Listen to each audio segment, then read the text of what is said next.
हजुर नमस्कार, स्वागत छ धर्मशास्त्रमा।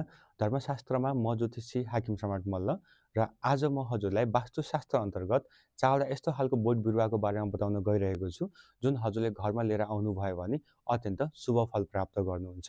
जस्तै कि नम्बर 1 मा रहेको छ मनी प्लान्ट। मनी प्लान्टले भनेको हजुरको घरको धन पैसाहरूलाई चाहिँ बढाउने काम गर्दछ। त्यसैले हजुरले मनी प्लान्ट लिएर आएर पूर्व र दक्षिण दिशामा राख्नु, त्यसले अझै शुभ फल दिन्छ। र दोस्रो नम्बरमा रहेको छ लकी ब्याम्बो। लकी ब्याम्बोले भनेको हजुरको भाग्य र लकलाई वृद्धि गर्ने काम गर्दछ।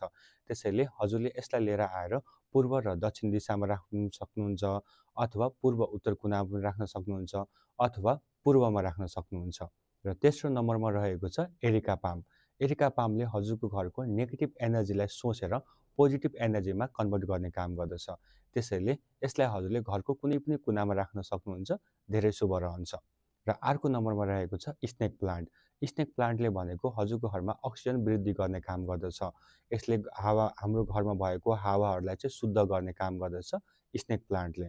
त्यसैले यसलाई लिएर आएर हजुरले घरको कुनै पनि कुनामा राख्न सक्नुहुन्छ। यसले हजुरलाई जहिले पनि शुभ फल नै दिन्छ।